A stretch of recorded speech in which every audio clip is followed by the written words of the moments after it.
Welcome to Influential Women of Washington State. I'm Katie Hall. Cynthia Melton is a millennial entrepreneur running a women-owned and operated law firm. She shares with us the adversity she faced as an immigrant student and how to empower other women to claim their seat at the table. I have a law firm that is all women-owned and ran, so it's me and my partner, and we've got an associate attorney, a paralegal, and so our practice area is real estate law, business law, estate planning, and probate. And then what we've done is in the past year, we opened up a collaborative law firm space with another law firm owner and partner, also woman-owned, and so we're basically renting out spaces to other small law firms, and it's primarily women, and it is a representation of many different practice areas in the same shared space, so we can sort of share the overhead, but also share referrals, share our expertise, and it's been it's just been an incredible supportive environment. Very nice. And so how did this birth? How did this come to life? You know, one of my partners, Emily, and I, we have been talking about this for about 2 years, and we would have lunches almost on a monthly basis or bi-monthly and just talk about how we really wanted, every time we'd have lunch, we'd leave very inspired and motivated about what we were doing in our communities and our businesses, how we were helping sort of other women, and it was just so amazing just to every time to talk together and when we'd have lunch. So we wanted to create a space where we could have a lot of different women represented in a lot of different practice areas, women lawyers, and just kind of share the wealth of knowledge, the referrals, expertise. So it took us a little while to do it, but we did it last May is when we launched. So it's very exciting. Very nice, Yeah. very nice. And so working with all these women, Yeah. friends, Yeah.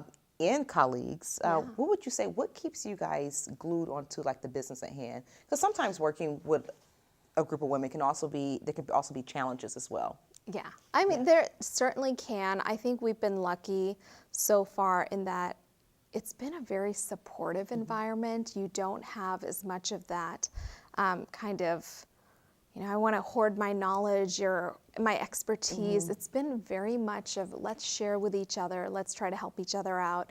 And it's not direct competition in practice areas, Yeah, so that is a big difference in that we can help each other build and grow. And it's interesting because, in our different practice areas, a lot of times, for example, real estate, it's primarily male dominated. Yeah. I have met very few women real estate attorneys, and I've yet to meet a woman of color real estate attorney. So it's really interesting when I go to events and things like that in real estate, it's mostly men and mostly larger firms. And so it's really nice to be in an environment on a day-to-day where you're surrounded by very powerful, amazing women that are leaders in their industry and that are trying to do amazing things. I bet it sounds like it. Yeah. And you talk about these masterminds. That's becoming a really big thing. I'm hearing a lot about these mastermind groups. Talk a little bit about what do you guys do in your mastermind meetings? So they're really just more happy hours that become, you have some wine, some food, but you're sharing kind of, I learned this from my marketing person, or I read about this today, I saw this class, I'm going to this event. And so it's really kind of what you're doing to enhance and grow your business. We also talk about the difficulties, I need help in this area, or I did this and it didn't work. Do you have any suggestions? And so it's really just being able to kind of give advice, get advice, how to better just personally yourself and your business as well. Absolutely. Yeah. And earlier you were talking a little bit about in real estate law that there's not a lot of women, and you said especially women of color. Yes. So when you think about that, why is it so important to have representation of women in general, and then women of color in the law field, period? I think there's a couple different reasons. And first, with my background, I'm an immigrant, I'm a woman of color, I'm the daughter of immigrants, and for me, I got into law wanting to do immigration law and quickly learned my passion lied more with business and real estate law. And it really was, I love working with immigrant entrepreneurs and women entrepreneurs. And so a lot of times when I meet women entrepreneurs, and especially even those that have an immigrant background, you just feel a sense of connection. You feel like somebody understands you. They understand not just your business, but also kind of maybe personally where you're coming from. And what I found is more so with, I guess you could say millennials, but even just how my friends will go and shop or search for a CPA or an attorney. It's really, they're looking for someone they can connect with. They're looking for personal referrals. And so I think it's really important that, for me, it's very important to be able to provide and make sure there's access to women, immigrant entrepreneurs, women entrepreneurs, whether it's both immigrant women entrepreneurs, and really just show them that there is someone in this field that understands, that cares, and that can help them. Yeah, it's important, very important. So you you actually just led right into the next area I want to touch on. Is like a little bit more about you. Yeah. I'm working with some students right now in Mount Rainier High School. Yeah. And, they really had me thinking. They said, well, Keila, it's great to hear about all these influential women and where they are today. They said, but we want to know a little bit more than that. We want to know like about some adversity that they have experienced or a little bit more about their past. Right. So you mentioned that you're immigrant. Right. And you said that you're from parents or grandparents or your parents or grandparents are immigrants as well. Right. So, well, I was born and raised in Fiji, and so were my parents. And my grandfather on my dad's side was originally from India, and he was brought to Fiji. Fiji was a British colony at that time, and so he was brought to Fiji as an indentured servant, and basically had worked, his servitude off. And so we've had a few generations born and raised in Fiji, and so we immigrated here in 1996, and we came through something called the Diversity Visa Lottery Program, which actually has been in the news quite a bit, but it's basically a program that allows people from countries with low immigration rates to come to the U.S. And so that's how we came here, and it was really interesting. I mean, it was a complete culture shock for me. I came when I was 11, so in the 6th grade. So, started middle school here. And for me, I grew up in Tequila, which is a very diverse community. Oh, yes, it is. And I think, while I was in high school, and maybe even a few years after, Foster High School in Tequila was one of the most diverse high schools in the United States. I don't think it's anymore, but we had so many different languages spoken and nationalities. And so it was really interesting. I didn't have some barriers that my friends had in that I spoke English when I came here, but it was still definitely a cultural shock. Yeah, I bet. Yeah, cultural shock. And my parents they didn't go to college, and they really pushed us to do that. But so there were definitely a lot of adversities along the way. Yeah. Yeah. Would you mind just shining light on one of the adversities that you feel like has been like one of your biggest pushers? Yeah. So I mean, for me, my parents had always instilled in us that education is really important, and it was the way to kind of get you out of a cycle of poverty and just being able to get to the next step in your life and creating sort of a legacy for the next generation. And so I guess one example that comes to mind is I remember when I was applying to college, and we didn't have the money to pay for college, so I knew I had to get scholarships, and my friends were the same way. And so I've had a lot of help in getting to where I am today, and I am definitely thankful for that. And a lot of that came through either there was foundations that were helpful, mentors, but my parents couldn't help me with the college application process, things like that. So I found other people to do that, and thankfully got a full 4-year ride scholarship to college, which was amazing. And then from then on, went on to law school, and then went on to have my own firm. But through that process, it's been a lot of people helping along the way. Yeah, a lot of mentors along the way. Who's one of your greatest mentors? So Judge Anita Crawford, I knew you were Willis, going to which say that. you know She's one of her. mine Oh, too. yeah, You know, like phenomenal. honestly, she's phenomenal. She's amazing. She actually knew I got into law school before I did, and she kept it from me. But you know, she wanted me to find out for myself. But I met her before I went into law school. Really? And oh gosh, she's phenomenal. She was at my wedding. She hooded me at my law school graduation. She's been there. She's one of those heroes. Oh, she Unsung is. heroes. And Yeah. she has so many mentees. Yes. Like she calls her babies, Yeah. because she has so many people she's helped along the way just by being there, providing advice, providing mentorship. So she's phenomenal. Awesome, Yeah. really nice. I'm so happy you brought her up. And so you mentioned about having a lot of helping hands, and then I want to touch back on your background. So you mentioned that you came from Fiji, and that you've been in the States since 1996. Not Yeah. really that long when you really think about it. Yeah. It's, a little over 20 years. Yeah, So, yeah. absolutely. And so, what would you say was the biggest challenge? The language wasn't one for you. No. But what would you say was the biggest challenge with being an immigrant? For me, I think it was definitely culturally, and then just learning to sort of adapt to the environment. Fiji obviously is a very different, it's more of a laid back place. It's an island, it's relaxing. And so when I came here, there's certain words or things that I didn't understand, or even, how we dressed, or even the food. I didn't have like my first hot dog till I came to America, just little things. So it was definitely, and being at that age where I was 11, I was, preteen, teen, and, everybody is, oh, this is the cool thing. You obviously want to fit in. And so just culturally, I think that was the biggest adapting. Okay. And I was still young enough where it was easy for me to adapt. I think it's a little bit harder for my sister who was a little bit older, or my parents, but yeah, for me it was a little bit easier just being a little younger. Yeah, absolutely, absolutely.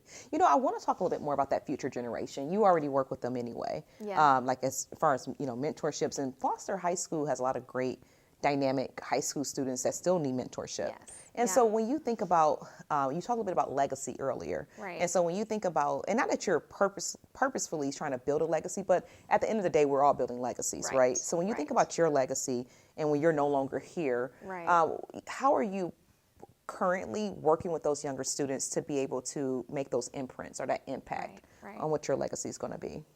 Well, for me, part of it is, in a way, I kind of came back home. So I moved my business back to Tukwila last year. We started in Tukwila. So when we first moved here, we moved to Tukwila. We lived in an apartment. I went to Showalter Middle School, Foster High School in Tukwila.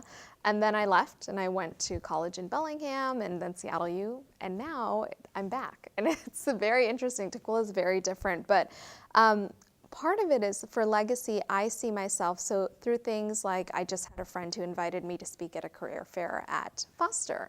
And so I want, some of these students to look at me and my other peers from Foster who've graduated, who've gone on to college, who've gone on to graduate school, who've gone on to own businesses, that even if it was never done before in your family, it's still possible for you. And you certainly can do it, and there are people willing to help you to do it, and including me. And so it's just really living my life in a way and doing things in my life that show others that if I can do it, so can you. Yeah, that's very powerful. It's very powerful.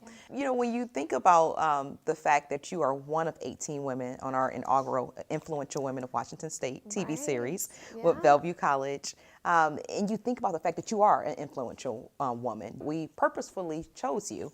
And so when you think of that and you stand there in that space, what does that mean to you, and what would you say to the future generation? I'm very honored that you picked me as one of the 18. I am so honored, and I can tell you, it's still hard for me. I think part of it is knowing as you go through life and as you get older, I think you realize more of your value and your worth. And so when you say, oh, you are one of the 18, and you're influential, it's still kind of hard for me to recognize that, and I'm so honored. And what I would say to the future generations is that, if I'm here, you can also be here, because my story is very similar to so many of those out there, and it's a story of, you know, adversity, working really hard, adapting to my environment. There's so many things that there's so many people out there that go through the same things, and they can also be an influential woman one day. And they have women like me and other women that are on the panel, women like you, who are there to help them through that and get to that point. Awesome. And you also work with college students as well. I do, yeah. Yeah, so talk a little bit about how you're influencing that college workforce through your entrepreneurial efforts. Yeah, so, well, I mentor a lot. I've always believed in mentoring. I had incredible mentors when I was in college, and I had a scholarship when I was in college through the College Success Foundation, and so really? Yeah, and Nice. it was amazing. It was a 4-year scholarship, and so I had a mentor all through college, and then before I got into law school, I had mentors all through law school, and so I just know the impact it had in my life, being a first-generation college student, being an immigrant, and my parents not necessarily having that experience in the U.S. of going to college and or even going to graduate school. And so I mentor a lot and try to give back in any way I can. So we've had students that have come and shadowed us. I've worked with students at UW doing marketing. So they've helped marketing for our firm. So there's many different ways, and I volunteer my time a lot. So yeah, it's great though. College students are great, especially ones that are interested in law. It's nice to be able to go somewhere and see and what someone does in their day-to-day and kind of experience that firsthand. Absolutely. Yeah. I have another question for you. So, I've been playing around with this ideology of having a seat at the table as a woman, right?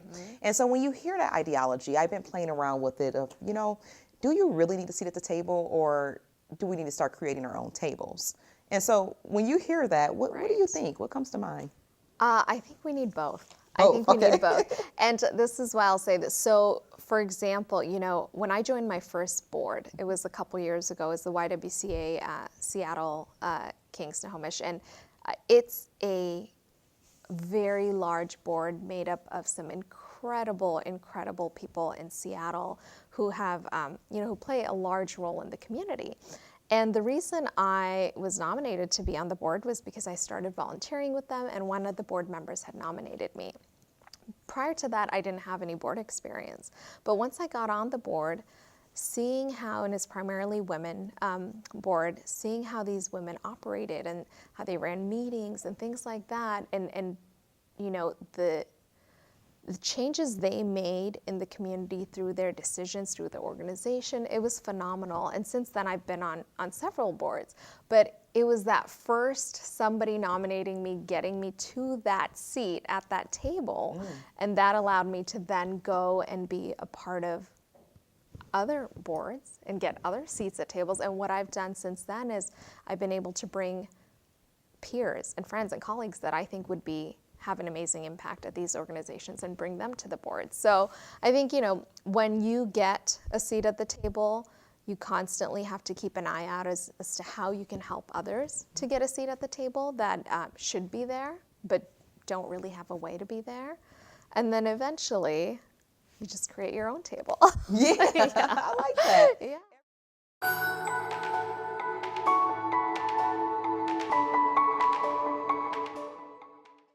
I think the more women you have in senior roles, the more you will get, because there's sort of this natural inclination to sort of look to your own network. So one of those few CEOs of Fortune 500 companies is right here in the Puget Sound area in Kirkland. Her name's Margaret Meister. She's the CEO of Symetra. And just recently appointed a new board member for Symetra, and that's Sally Jewell, former Secretary of the Interior. So there you've got two women in very big positions, right? And REI, yeah. And so these are, and I think it's because these are women who are thinking, I need more women here. They're both white women, and I think the next step is we need to make sure that we're including all women. But the more women you have in positions of leadership, I think the more women you will get in positions of leadership, because I see a lot of mentoring, a lot of bringing up women today that is very healthy and exciting to see.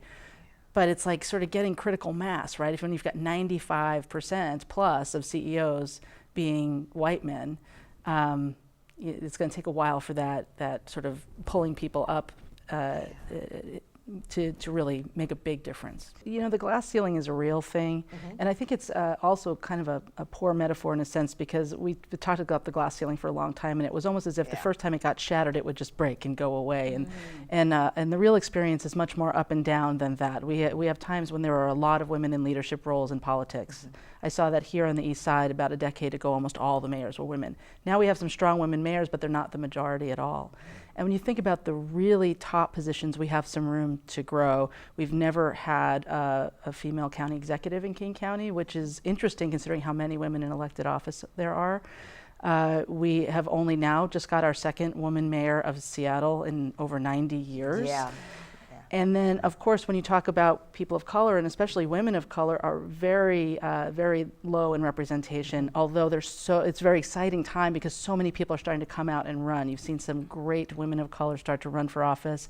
Really want to see one on the county council. And so, you know, think about side gigs if you want to, do something else someday. So let's talk a little bit about that male allyship and that female allyship too. So I think it's on both ends, right? Let's talk a little bit about that, and then that work-life balance between family and work.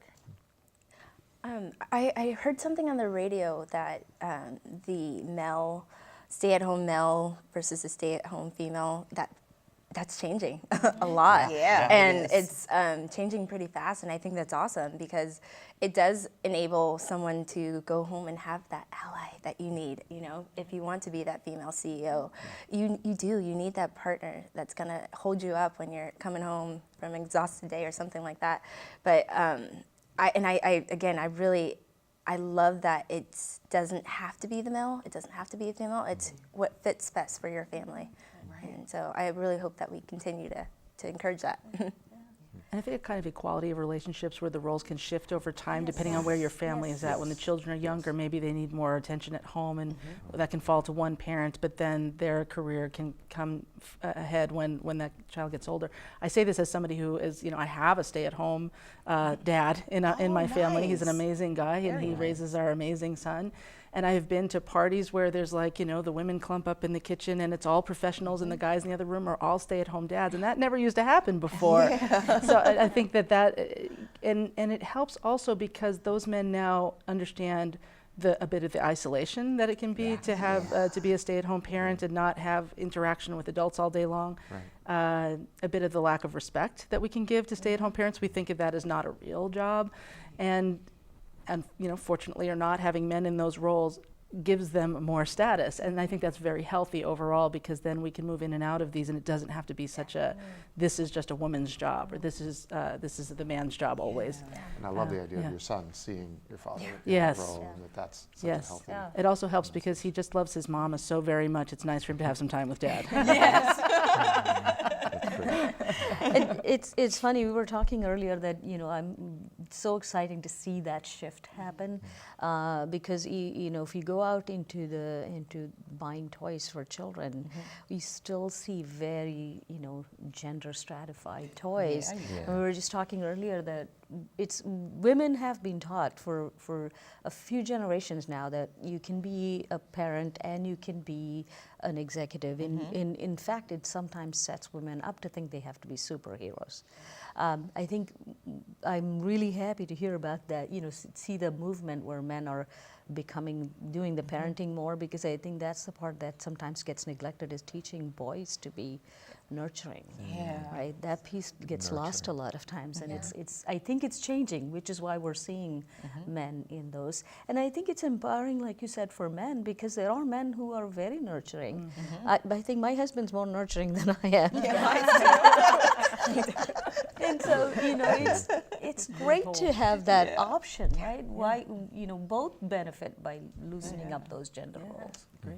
I think I personally need to take that home more and really support my counterpart as well, because he's so helpful at home, and I think that's really important that we as females and anybody really do acknowledge that and put more effort into making it okay, and even in our homes. I'm feeling more and more guilty. There's a list of things to do when you get home.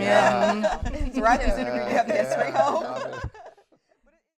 Thanks for joining us in exploring the importance of role models and strong women leaders. We hope you were moved and inspired to recognize the power of role models and the impact they have to future success. Join us for future episodes of Influential Women of Washington State to hear more discussions with extraordinary women. Until next time, I'm Katie Hall.